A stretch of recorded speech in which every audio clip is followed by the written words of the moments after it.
మొదటి తిమోతికి రాసిన పత్రిక 6వ అధ్యాయం 17వ వచనాన్ని చదువుకుందాం.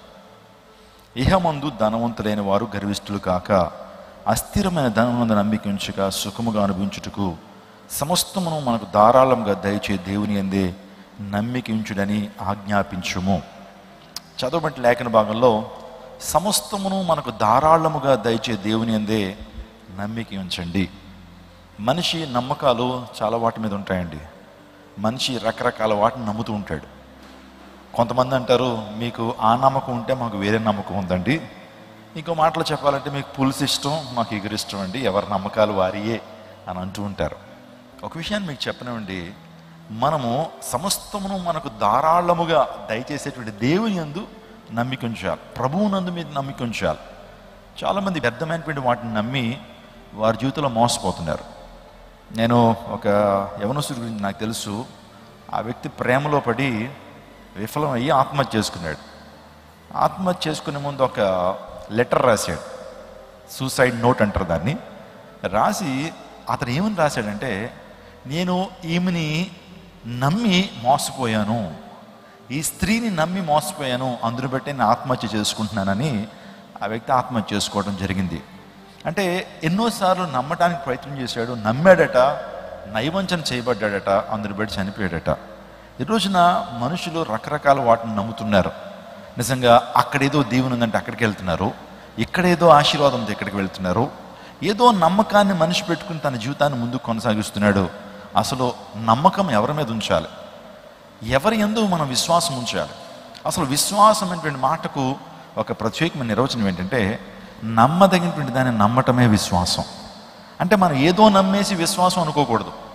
మనం ఏదైతే నమ్మాలో, ఏదైతే ఖచ్చితమైందో దాన్ని నమ్మటం విశ్వాసం అని ఒక భక్తుడు చెప్పడం జరిగింది. ఆలోచన చేయండి, సత్యాన్ని మీరు నమ్మినప్పుడు మీ జీవితంలో సత్యదేవుని యేసుక్రీస్తు ప్రభువు నమ్మటం అనేది జీవితంలో మంచి నిర్ణయం తీసుకున్నట్లనే విషయాన్ని మీకు జ్ఞాపకం చేస్తున్నాను. సమస్తమును ధారాళంగా దయచేయి దేవుని యందు మీరు నమ్మిక ఉంచండి. మన ప్రభువు యేసుక్రీస్తు ప్రభువారు ఆయన సమస్తమును ధారాళంగా అనుగ్రహించేటువంటి ఏంటి? మన దేవుని లేఖనాలు స్పష్టంగా మీరు ఆలోచన చేస్తే, యేసుక్రీస్తు ప్రభువారు మనకి ఇచ్చేటువంటివి ఈవులు ఏంటంటే, ఆయన మొదట జీవాన్ని ఇస్తాడు మనకు. He gives life. ఈరోజు నా జీవం కొరకు మనిషి ఎన్నెన్నో ప్రయత్నాలు చేస్తాడు. ఏంటి ఆ జీవం అంటే? నిత్య జీవం. దేవుడు లోకమును ఎంతో ప్రేమించను కాగా తన అద్వితీయ కుమారునిగా పుట్టిన అందు విశ్వాసం ఉంచి ప్రతి ఒక్కడు నశింపక నిత్య జీవం పొందినట్లు ఆయన అనుగ్రహించను. For God so loved the world, he sent his only begotten son, whoever believes in him shall not perish but have everlasting life. So Yesukristu ప్రభు దగ్గరకు వస్తే, ఆయన విశ్వాసం ఉంచితే నీకు కలిగేటువంటి దీవెన ఏంటి? నువ్వు యేసు ప్రభుని ఎందుకు నమ్ముకోవాలి? యేసుక్రీస్తు ప్రభుని ఎందుకు వెంబడించాలంటే, సో హీ గివ్స్ లైఫ్. ఆయన జీవాన్ని ఇస్తాడు, ఆయన జీవాన్ని ఇస్తాడు. మీరు అపోస్తుల కార్యం 17:25 ఒకసారి చదవండి. అక్కడ అపోస్తులుడైన పౌలు ఏథెన్స్ పట్టణంలో చెప్తున్నటువంటి ఆ సందేశాన్ని మనం చూస్తాం. ఏథెన్స్ ప్రజలకు ఇస్తున్న సందేశం, ఆయన అందరికీ జీవమును ఊపిరిని సమస్తమును దయచేవాడు గనుక తనకు ఏదైనా కొదువైనట్లు మనుషుల చేతులతో సేవింపబడేవాడు కాడు. ఇక్కడ ఆయన అందరికీ జీవమును ఊపిరిని సమస్తమును దయచేసేటువంటి వాడు. దేవుడు మనకు ఊపిరినిచ్చాడు. మీకు తెలుసా, ఆదాముని ఎలా తయారు చేశాడు దేవుడు? ఒక మట్టి బొమ్మను తయారు చేసి, ఆ మట్టి బొమ్మ యొక్క నాసికా రంధ్రంలో, మనకుంటాయి కదా ముక్కు రంధ్రాలు, నాస్ట్రిల్స్ అంటారు వీటిని. ఈ ముక్కు రంధ్రాల్లో దేవుడు తన జీవవాయువును ఊదాడు. దాన్ని హెబ్రీ భాషలో నెఫాక్ చేయ అని పిలిచారు. నెఫాక్ చేయ అంటే దేవుడు తన ఊపిరిని ఆ మనలోకి ఏం చేశాడు? ఆయన వదిలాడు. తన ఊపిరి మనలో పెట్టాడు. అప్పుడు మనిషి ఏమయ్యాడంటే జీవించు ఆత్మగా తయారయ్యాడు. ఈ అంతరంగాలు కావచ్చు, మైండ్ ఫ్యాకల్టీస్ కావచ్చు, లోపల ఉన్నటువంటి ఇంటర్నల్ ఆర్గాన్స్ కావచ్చు, మనుషులు ఈ సిస్టమ్స్ అన్నీ కూడా ఆయన ఊపిరి ద్వారా వచ్చినాయి. స్తోత్రం చెప్పండి, హల్లెలూయా. ఆయన ఊపిరి ఎంత శక్తివంతమైందో మీరు ఆలోచన చేయండి. ఆయన ఊపిరిలో ఎంత సృజనాత్మక శక్తి ఉందో మీరు ఆలోచన చేయండి. ఆయన ఊపిరిని అందరికీ జీవమును ఆయన అనుగ్రహిస్తున్నారు. జగత్తు పునాది వేయబడక క్రితమే మనం తల్లి గర్భంలో ఒక చిన్న జైగోటుగా ఉన్నప్పుడే, చిన్న కణంగా ఉన్నప్పుడే ఆ కణానికి దేవుడు జీవాన్ని ఇచ్చాడు. ఎంత గొప్ప అద్భుతమైనటువంటి సృష్టి. అందును బట్టే కీర్తనకారుడు అంటాడు దావీదు, నీవు నన్ను కలుగు చేసిన విధము చూడగా నాకు భయమును ఆశ్చర్యమును కలుగుచున్నవి. నువ్వు ఎలా వచ్చావు, అసలు ఈ లోకంలోకి ఎలా వచ్చావు, తల్లి గర్భం నుంచి ఎలా నువ్వు ఈ లోకంలోకి వచ్చావు అని ఆలోచన చేస్తే అది అద్భుతమైనటువంటి విధానం అండి. ఈ రోజున డాక్టర్స్ కూడా అంతు పట్టట్లేదు. ఆ తల్లి గర్భములో ఆ చిన్న పిండానికి ఎముకలు ఎలా ఏర్పడుతున్నాయి, ఆ చిన్న కణానికి మెదడు ఎలా వస్తుంది, ఊపిరితిత్తులు ఎలా వస్తున్నాయి, రక్తం ఎలా ఏర్పడతా ఉంది, ఆ నవమాసాలు ఆ తల్లి గర్భంలో పెరుగుతున్న ఆ శిశువుకి అంత రూపకల్పన ఎవరు చేస్తున్నారు, ఎవరు చెక్కుతున్నారు, ఇంత అందమైనటువంటి రూపము ప్రతిరూపం ఎవరిస్తున్నారు? ప్రభు ఇస్తున్నాడు, జీవాన్ని ఇస్తున్నాడు. ఈ రోజున ఎంబ్రియాలజీ అంటారు. వాస్తవానికి ఆ శాస్త్రం ఏంటంటే పిండోత్పత్తి శాస్త్రం. మీరు డాక్టర్ దగ్గరికి వెళ్ళినప్పుడు ఆ పిండం ఎదుగుదల గురించి అంతా కూడా బాగా అధ్యయనం చేసేటువంటి శాస్త్రాన్ని ఎంబ్రియాలజీ అంటారు, పిండోత్పత్తి శాస్త్రం. ఆ శాస్త్రం చెప్తా ఉంది, అసలు ఆ చిన్న పిండానికి జీవం ఎవరిస్తున్నారో మాకు అర్థం కావట్లేదండి. ఇప్పటికీ శాస్త్రవేత్తలు ఆ జుట్లు పట్టుకుంటున్నారో తల్లి నుంచి వస్తుందా తండ్రి నుంచి వస్తుందా జీవం కదా, తల్లి నుంచి వస్తుందా తండ్రి నుంచి వస్తుందా జీవం అని అడిగితే ఇప్పటికీ doctors cannot answer that. Doctors దానికి ఆన్సర్ చేయలేరు, ఎందుకంటే అది మరం. అదేంటది? అది ఇట్స్ ఎ మిస్టరీ. దేవుడు అందరికీ కూడా జీవాన్ని ఇస్తున్నాడు, ఆయనే జీవాధిపతి. స్తోత్రం చెప్పండి హల్లెలూయా. ప్రభు మనకు జీవాన్ని ఇచ్చేటువంటి వాడు. ఇంకొక ప్రాముఖ్యమైన సత్యం చెప్తాను. ప్రభు దగ్గరికి రావటం ద్వారా ఈ జీవాన్ని మాత్రమే నువ్వు పొందుకోవట్లేదు, నిత్య జీవాన్ని పొందుకుంటావు. స్తోత్రం చెప్పండి. మనం నిత్యము జీవించగలుగుతామా? పాలిమాన్యులు ఇంకొక 60-70 సంవత్సరాలు ఉన్నా సరే ఎలా జీవిస్తాడా? నా టైం రాగానే, అది రేపు కావచ్చు, ఎల్లుండి కావచ్చు, లేకపోతే నెక్స్ట్ ఇయర్ కావచ్చు, దేవుడు వచ్చేయంటే నేను ఏం చేయాలా? నరులారా తిరిగి వచ్చేయండి అంటే మనం ఏం చేయాలా? సర్దుకుని వెళ్ళిపోవాలి ఆయన రాజ్యానికి కదా. మనం మన్ను నుంచి వచ్చాం కాబట్టి తిరిగి మన్ను అయిపోతా ఉన్నాడు ప్రభు. కాబట్టి నాకు నిత్య జీవం కావాలి. ఈ జీవితం, ఈ యొక్క ఆయుష్తో మనకి సాటిస్ఫై అవ్వట్లా. 60-70 సంవత్సరాలే జీవితం అంటే బాధ కలుగుతుంది. కానీ నాకు అనిపిస్తుంది నిత్యము బ్రతికితే ఎంత బాగుంటుంది. అసలు నాకు చావే లేనిటువంటి జీవితం ఉంటే ఎంత బాగుంటుంది. వీళ్ళు ఎంతమందికి ఆశ ఉంది, నాకు అసలు చావే వద్దండి, నాకు అసలు మరణమే లేనిటువంటి జీవితాన్ని నేను పొందుకోవాలని అనుకుంటున్న వారు మీ చేతులు చూపించండి ఒకసారి. అసలు చావు లేనిటువంటి జీవితం ఎంతమందికి కావాలి ఈ రోజున? అందరికీ కావాలి. మీరు మొహమాట పడినా సిగ్గుపడినా మనందరికీ అసలు మరణమే లేనిటువంటి జీవితం జీవించాలని ఆశ అందరికి ఉంది. మనకే కాదు, ప్రపంచంలో ఏ జాతి ప్రజకైనా సరే ఈ ఆశ ఉంటే దేవుడు ఆ ఆశను తీర్చడానికి లోకానికి వచ్చాడు. ఆ నిత్య జీవాన్ని ఇవ్వడానికి వచ్చాడు. స్తోత్రం చెప్పండి. నిత్య జీవం, ఇటర్నల్ లైఫ్ని ప్రభు ఇవ్వటానికి ఆయన ఈ లోకానికి వచ్చాడు. అందులో పెట్టి తన కుమారుని ఈ లోకానికి పంపించాడు దేవుడు. తన కుమారుడైనటువంటి యేసుక్రీస్తు ప్రభు ద్వారా మనకు నిత్య జీవం, లైఫ్ ఎటర్నల్, నిత్య జీవాన్ని ప్రభు మనకి ఇస్తాడు.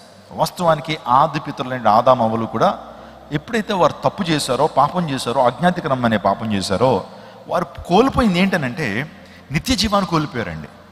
అంటే ఆ పండు తినదిన నిశ్చయముగా చచ్చదు అని ప్రభు చెప్తే చనిపోయారు. వారు నిత్య జీవాన్ని కోల్పోతే మరలా ఏ నిత్య జీవాన్ని అయితే మనిషి కోల్పోయాడో మరే అదే నిత్య జీవాన్ని ఇవ్వటం కొరకు కడపటి ఆదాముగా యేసుక్రీస్తు ప్రభు లోకానికి వచ్చి నా యందు విశ్వాసం ఉంచండి, మీరు చనిపోయినా తిరిగి బ్రతుకుతారు, నిత్య జీవాన్ని ఇస్తానన్నాడు. స్తోత్రం చెప్పండి హల్లెలూయా.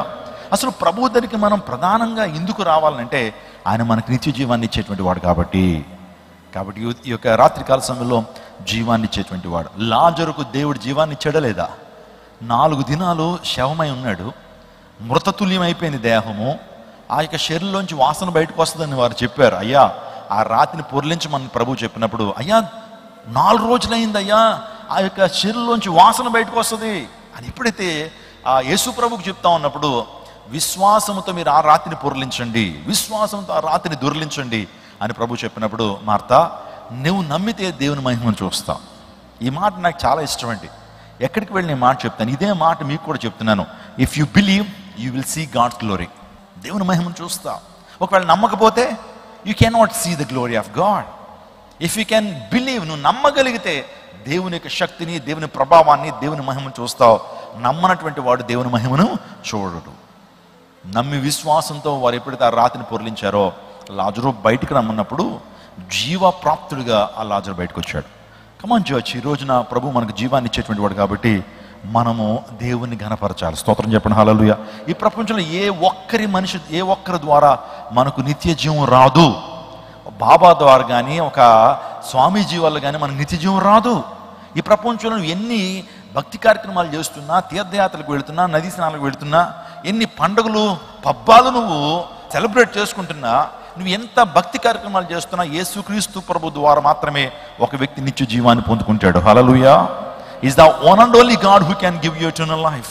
ఆయన ఒక్కడు మాత్రమే మనకు నిత్య జీవాన్ని ఇవ్వగలిగినటువంటి వాడు. స్తోత్రం చెప్పండి. హల్లెలూయా. కాబట్టి ఈ రాత్రి కాలంలో ప్రభువుని ఎందుకు గణపరచాలి, ఎందుకు నేను దేవుని మందిరానికి వచ్చి దేవుని ఎందుకు గణపరచాలని అంటే, మన జీవితంలో మన ప్రభువైన యేసుక్రీస్తు ప్రభు వారు జీవాన్ని ఇచ్చేటువంటి వాడు. రెండోదిగా సమస్తమును ధారాళంగా ప్రభు ఏం అనుగ్రహిస్తాడనంటే, మనకు దేవుడు అభివృద్ధినిస్తాడు. స్తోత్రం చెప్పండి. 1 కొరింథీయులకు రాసిన పత్రిక 3వ అధ్యాయం 7వ వచనం. ఈ రోజున ప్రభు మనకి ఇచ్చేటువంటివి ఏంటి అని ఆలోచన చేస్తున్నప్పుడు, కాబట్టి వృద్ధి కలుగుచే దేవునిలోనే గాని, వృద్ధి కలుగుచే దేవునిలోనే గాని, నాటువానిలోనైనను నీళ్లు పోయి వానిలోనైనను ఏమీ లేదు. My dear church, can you understand? మీకు అర్థమవుతుందండి? వృద్ధి కలుగుచే దేవునిలోనే గాని, నాటు వానిలోనైనను, నీళ్లు పోయి వానిలోనైనను ఏమీ అంటే అర్థం ఏంటి? విత్తనం వేసి మనం అనుకుంటాం, అబ్బో నేను నారేసేస్తున్నాను, నీళ్లు పోసేస్తున్నాను, విత్తని కాబట్టి మొక్క వచ్చేస్తున్నాను అనుకుంటున్నావు. వాళ్ళిద్దరిలో ఏమీ లేదట. సమస్తాన్ని కలుగు చేస్తుంది ఎవరు? దేవుడు. సమస్తాన్ని ఇస్తుంది దేవుడు. అంటే 127వ కీర్తనలో మంచి మాట ఉంటుంది, యెహోవా ఇల్లు కట్టించని ఎడల దాని కట్టువారి ప్రయాసము వ్యర్థమే, దేవుడు పట్టణమును కాపాడని ఎడల దాని కావలి కాయువారి మేలుకు నిండుట వ్యర్థమే. అంటే మనం చాలా శ్రమ పొందిపోయి, ఇది నా శక్తి, ఇది నా యుక్తి, నా జ్ఞానం, నా ద్వారా ఇవన్నీ జరుగుతున్నాయి అని మనం అనుకుంటాం. కానీ మన చేతుల్లో ఏమి లేదు. ఆయన మనకు కృప చూపించకపోతే ఒక క్షణమైనా మనము ఉండలేము. అందుని బట్టి ఆయన్ని విడిచి మనం ఏనాడు కూడా బయటికి వెళ్ళడానికి వీల్లేదండి.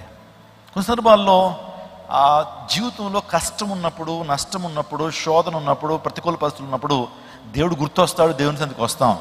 ఎప్పుడైతే మన యొక్క ఆశ తీరిపోయిందో, ఎప్పుడైతే మన కోరిక తీరిపోయిందో, ఎప్పుడైతే మన అవసరం తీరిపోయిందో, దేవుని నుంచి ఒక అద్భుతాన్ని పొందుకున్న తర్వాత సో దేవునికి అంటాం, యేసయ్య టాటా బాబాయ్, మళ్ళీ నాకు సమస్య వచ్చినప్పుడు కలుస్తానులే, మళ్ళీ నాకు వ్యాధి వచ్చినప్పుడు కలుస్తానులే, మళ్ళీ ఎగ్జామ్స్ వస్తాయి కదా అప్పుడు కలుస్తానులే అంటాం.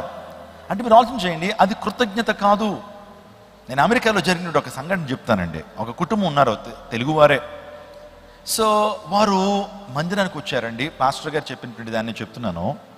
సో వాళ్ళు దేవుని మందిరాన్ని వెంబడిస్తున్నప్పుడు వారికి బిడ్డలు లేరండి. ఎంతో కన్నీరు, ఎంతో ఏడుపు. నిజంగా కొన్ని సంవత్సరాల తర్వాత దేవాదేవుడు దైవజనుల ప్రార్థన ద్వారా, సంఘ ప్రార్థన ద్వారా దేవుడు వారిని కనికరించి ఒక కుమారుని ఇచ్చారండి. ఇస్తే ఇమీడియట్గా గర్భఫలం వచ్చిన తర్వాత వాళ్ళు చర్చికి రావటం మానేస్తే ఆ దైవజనుడు ఒకసారి ఇంటికి వెళ్ళి, అమ్మ చర్చికి ఎందుకు రావట్లేదు అని అంటే, అది ప్రెగ్నెన్సీ వచ్చింది కదండి, రావడానికి కుదరట్లేదు. బ్రదర్ మీరెందుకు రావట్లేదు? మరి ఆ సిస్టర్కి అయితే ప్రెగ్నెన్సీ ఉంది, గర్భవతి అయింది, రావడానికి అవకాశం ఉండట్లేదు, కానీ మీరెందుకు రావట్లేదంటే ఆయన ఏదో సాకులు చెప్పేసి రావట్లేదు. మరలా ఒక నెల అయిన తర్వాత మరలా వెళ్ళిన తర్వాత లోపల నుంచి ఆ కవర్ తీసుకొచ్చి, పాస్టర్ గారు మేము చర్చికి రావండి, కానీ దశంభాగం ఇస్తాం తీసుకోండి అంటే, వాళ్ళు అర్థం చేసుకుంది ఏంటంటే, దైవజనుడు ఇంటికి వస్తుంది దశంభాగం తీసుకోవడానికి కానుక కోసం వచ్చాడు అనుకున్నారు. అమ్మా మీ కానుక దశంభాగం ప్రయారిటీ కాదమ్మా, మీరు రావాలి దేవుని మందిరానికి. సో నువ్వు క్రైస్తవుడివి, యేసు రక్తంలోని ప్రతి పాపాన్ని కడుక్కుని నువ్వు దేవుని నుంచి ఇంత గొప్ప మేలు పొందుకుంటే ప్రతిరోజు రమ్మంటలేదే. ఆదివారం దేవుని పునరుత్థాన దినం, ఆ దినం దేవునికి ఇచ్చేయాల. అందుని బట్టి రెండంటే వాళ్ళు పాస్టర్ గారికి ఏదో చెప్తున్నారు కానీ దేవుని మందిరానికి రావట్లేదు. థర్డ్ టైం వెళ్ళినప్పుడు ఆయన ఓపెన్ అప్ అయిపోయాడు. ఏమని తెలుసా? పాస్టర్ గారితో డైరెక్ట్గా చెప్పాడట, పాస్టర్ గారు సోమవారం నుంచి శనివారం వరకు మేము ఉద్యోగాలు చేస్తాం, మాకు ఆదివారమే సెలవు. మరి ఆదివారం వచ్చినప్పుడు మాకంటూ పర్సనల్ టైం మేము గడపాలి కదా, మేము కూడా షాపింగ్కి వెళ్ళాలి కదా, మాకు కూడా కొన్ని విహార యాత్రలకు వెళ్ళాలని ఆశ ఉంటుంది కదా. వెళ్ళొద్దని ఎవరన్నారు? నువ్వు మందిరానికి వచ్చి ఆ కార్యక్రమాలన్నీ కూడా చేసుకో. వాళ్ళు ఏం చెప్తున్నారంటే, ఆదివారం మేము ఎంజాయ్ చేయాలా, ఆదివారం మూవీ థియేటర్కి వెళ్ళాలా, ఆదివారం మేము పార్కులకి వెళ్ళాలా, ఆదివారం మేము మా పర్సనల్ కార్యక్రమాలు చేసుకోవాలి అని చెబుతూ వారు వాస్తవానికి మేలు పొందుకున్న తర్వాత కనీసం దేవుణ్ణి స్తుతించకుండా వారు ఉండిపోయారండి. దేవుడు చూస్తున్నాడు. దేవుడు మరలా రెండో కొడుకుని ఇచ్చారండి. అయినా సరే అప్పుడు కూడా అసలు డాక్టర్లు పుట్టరని చెప్పారు, కానీ ప్రార్థన ద్వారా మాకు బిడ్డలు పుడుతున్నారు, ఆయనకి జీవితాంతం మీరు రుణపడాలనేటువంటి ఆలోచన కలిగి ఉండాల్సిన వారు మరలా దేవుని మందిరానికి మానేశారండి. 3 మగపిల్లలు పుట్టారండి వాళ్ళకి. వాళ్ళు ఎదుగుతూ ఉన్నారు, కానీ దేవుని మందిరానికి ఏనాడు కూడా వారు అలా వంక చూడలేదు. ఏదో చెప్తూ వారికి ఎజెండా దేవునికి దూరం అయిపోయారండి. సో దైవజనుడు హెచ్చరిస్తూ వచ్చాడు, అమ్మా దేవునితో ఆటలొద్దమ్మా, దేవుడు మీ జీవితంలో ఆయన చూపిన కృపను బట్టి దేవుని స్తుతించండి, దేవుని మందిరానికి రండి, దేవుని సన్నిధిలో సంతోషం ఉంది, దేవుని సన్నిధిలో మీరు ఎలా బ్రతకాలో ఎలా జీవించాలో మంచి జీవన సూత్రాలు ఇక్కడ చెప్పబడతాయి. మీరు తొట్టిల్లకుండా ఉండాలి అంటే, లోకంలో పడిపోకుండా ఉండాలంటే, సాతాను చేతికి చిక్కబడకుండా ఉండాలంటే ఈ సందేశాలు వినాలమ్మా. మీకు దైవిక ప్రొటెక్షన్ మీకు ఉండాలి, దేవుని యొక్క ఆయన ఇచ్చేటువంటి కాపుదల భద్రత దేవుని వాక్యం ద్వారా సంఘంలో మీకు దొరుకుతుందంటే వినలేదండి. ఒక విషాదకరమైన సంఘటన చెప్పడానికి నేను I'm really sorry for tell this. ఈ యొక్క విషయాన్ని చెప్పడానికి చాలా విచారిస్తున్నాను. ఒకరోజు ఆ కుమారుడు 7-8 సంవత్సరాలు వచ్చేసినాయి. ఆడ తర్వాత ఇంకోటి 3 కదండి. ఆ పెద్ద కుమారుడు ఆ యొక్క రెండో కుమారుడు కిచెన్లో ఉన్నారు. మరి ఏం జరిగిందో తెలియదు, తొయ్యటం ఏదో జరిగింది అక్కడ. అప్పుడే తల్లి వాస్తవానికి అక్కడ ఉల్లిపాయలు తరగటం దేవో తరిగింది. ఒక పెద్ద చాక్ లాంటిది ఉందండి అక్కడ. ఉంటే మరి పెద్దోడు చిన్నోడు మరి ఏం గొడవాడుకున్నో తెలియదు. ఒకసారిగా తోసేటప్పటికి కరెక్ట్గా ఆ చాకు మెడ మీద పడిందండి. మెడ మీద పడేటప్పటికి వెంటనే ఈ మెడ కాస్త చిన్న లేత శరీరాలేమో ఇప్పుడైతే కట్ అయిపోయింది. వాడు ఆ పెయిన్ భరించలేక ఎప్పుడైతే జరిగిందో గట్టిగా అరిచాడండి. గట్టిగా అరిచేటప్పటికి తల్లికి అర్థమైపోయింది. తండ్రి లేడు ఆ టైంలో, డ్యూటీకి వెళ్ళాడు, తల్లి మాత్రం ఉంది. సో ఆ తల్లి ఆ టైంలో బాత్రూంలో ఏం చేస్తుందంటే స్నానం చేపిస్తుంది. చిన్న పిల్లోడికి టబ్లో స్నానం చేపిస్తూ ఉంది. ఎప్పుడైతే ఆ స్వరం ఎప్పుడైతే విందో పరుగును వెళ్ళిపోయిందండి. ఆ స్వరం ఏంటి అపాయకరమైన స్వరం అని లోపలికి వెళ్ళేటప్పటికి ఆ రక్తపు మడుగులో ఉన్నాడు, గిలగలా కొట్టుకుంటా ఉన్నాడు. వాడి దగ్గరికి వెళ్ళి ఏదో ప్రయత్నం చేస్తుంది, ఆ బ్లడ్ని లేకపోతే తొడవటానికో ఏదో హీల్ చేయడానికి ప్రయత్నం చేస్తూ ఉంది. కానీ అక్కడే ఆ బ్లీడింగ్ ఈ ప్రాంతంలో ఎప్పుడైతే కట్ అయిందో బ్లీడ్ అయిపోతా ఉంది. ఆ వ్యక్తి అక్కడ తన తుది శ్వాసను విడిచిపెట్టేశాడు. తల్లి అది చూసి ఫెయింట్ అయిపోయిందండి. కుమారుని ఆ పరిస్థితిలో చూసి ఫెయింట్ అయిపోయి ఆమె ఫెయింట్ అయిపోవడం అంటే మూర్ఛలు పడిపోయింది. ఒక 10 నిమిషాల తర్వాత మరలా లేచి చూసేటప్పటికి పక్కన కుమారుడు ఏమయ్యాడంటే చనిపోయి ఉన్నాడు. వెంటనే జ్ఞాపకం వచ్చింది, చిన్న కుమారుడు, వాడికి 3 సంవత్సరాలు 2 సంవత్సరాలు ఉంటాయి. వాడిని టబ్లో విడిచిపెట్టి వచ్చింది. ఎక్కడ విడిచిపెట్టి వచ్చింది? టబ్లో పరుగును వెళ్ళింది. వెళ్ళేటప్పటికి ఆ టబ్లో అప్పటికే ఆ రెండో కుమారుడు తేలిపోయి ఉన్నాడు. నీళ్ళన్నీ కూడా త్రాగేశాడు, లంగ్స్లోకి వెళ్ళిపోయిన నీళ్ళన్నీ కూడా. అక్కడ ఆ కుమారుడు చనిపోయాడు. ఒకే రోజు వితిన్ హాఫ్ అన్ అవర్ డ్యూరేషన్లో 2 కుమారులు చనిపోయారండి. వెంటనే ఆ కుమారుడు ఇంకా ఏమన్నా కొరప్రాణం ఉందని చెప్పి వెంటనే ఆ నీటిలో పడిపోయిన వ్యక్తిని వెంటనే హాస్పిటల్ తీసుకెళ్దామని చెప్పి, అమెరికాలో వాస్తవానికి పని మనుషులు ఉంటారండి, అన్నీ వాళ్ళే చేసుకోవాలి. సో ఆ టైంలో కారులో తీసుకెళ్దామని చెప్పి ఆ పార్కింగ్ ఉంటుంది, వారికి పార్కింగ్ లాట్ ఉంటుంది, అక్కడికి వెళ్ళి గబగబా హాస్పిటల్ తీసుకెళ్లాలని తనకి డ్రైవింగ్ తెలుసు. డ్రైవింగ్ తీసుకుని ఆ కారు మూవ్ చేస్తుంటే కారుకి ఏదో తగిలినట్టుగా, కారు ఏదో ఎక్కేసినట్లుగా అనిపించింది. ఒక గట్టి రాయి లాంటిది ఏదో ఎక్కేసినట్టు అనిపించింది. వచ్చి చూసేటప్పటికి ఆ పెద్ద కుమారుడు 7 సంవత్సరాలు 8 సంవత్సరాల పెద్ద కుమారుడు ఎప్పుడైతే ఆ తమ్ముడికి అలా రక్తం అయిందో వాడు భయపడిపోయి నా తల్లి ఏదన్నా చేస్తుందేమో అని చెప్పి కారు దగ్గరికి వచ్చి దాక్కున్నాడు వాడు. సో ఆమె కంగారుగా ఏం చేసిందంటే కారు ఎక్కిచ్చేసింది ఆ కుమారుడు మీద నుంచి. ఆ కుమారుడు తలకాయ నుంచి కారు వెళ్ళింది. అక్కడ ఆ కుమారుడు చనిపోయాడు. మీరు చూడండి, 3 కుమారులు దేవుడు వారికి ఇస్తే దేవుణ్ణి మర్చిపోయి, దేవుని సంధిని మర్చిపోయి, దేవుడే మాకు వద్దు, మేము ఎంజాయ్ చేయాలి ఆదివారం అని చెప్పి ఆదివారం దినాన్ని నెగ్లెక్ట్ చేసినటువంటి ఆ కుటుంబంలో 3 విషాదాలు ఒకే రోజు 3 కుమారులు చనిపోయారు. ఆలోచన చేయండి, ఏం సాధించారు వాళ్ళు? దేవుని మర్చిపోయి. ఆలోచన చేయండి నా ప్రియ దైవజనాగమ, మనకు కొద్దిగా సమస్య నుంచి బయటికి పడగానే దేవుణ్ణి పట్టించుకోం. మనం సమస్య నుంచి బయటికి రాగానే మరలా ఏ పాపం అయితే చేస్తున్నావో అదే పాపంలోకి వెళ్ళిపోతూ దేవుని మీద తిరుగుబాటు చేస్తున్నటువంటి వ్యక్తివైతే దేవుడే సమస్తము చేసేటువంటి వాడండి. మనకు అభివృద్ధినిచ్చేటువంటి వాడు ఆయనే. నిజంగా అక్కడ అంటాడు, నేను నాటితిని అపోలో నీళ్లు పోసను, వృద్ధి చేసిన వాడు దేవుడే అని అపోస్తలుడైన పౌలు అక్కడ మాట్లాడుతూ ఉన్నాడు. దేవుడు కరుణిస్తేనే కానీ కష్టమునకు తగ్గ ఫలితము మనకు రాదు. దేవుడు కరుణిస్తే కానీ కష్టము తగిన ఫలితము దక్కేదని దేవుని లేఖనం సెలవిస్తుంది. కాబట్టి నా ప్రియ దేవజనాగమా, ఈ ప్రత్యేకమైన సమయంలో దేవుడు మనకు జీవాన్ని ఇచ్చేటువంటి వాడు, దేవుడు మనల్ని వర్ధిల్లింప చేసేటువంటి వాడు, దేవుడు అభివృద్ధినిచ్చేటువంటి వాడు. స్తోత్రం చెప్పండి, హల్లెలూయా చెప్పండి నాతో ఈ మాటలు. సమస్తమును మనకు ధారాళంగా దయచేయు దేవుని యందే నమ్మిక ఉంచుడి. ఎవరైనా నమ్మకించాలా? ప్రభువైన యేసుక్రీస్తు ప్రభు యందు మనం నమ్మిక ఉంచాలి.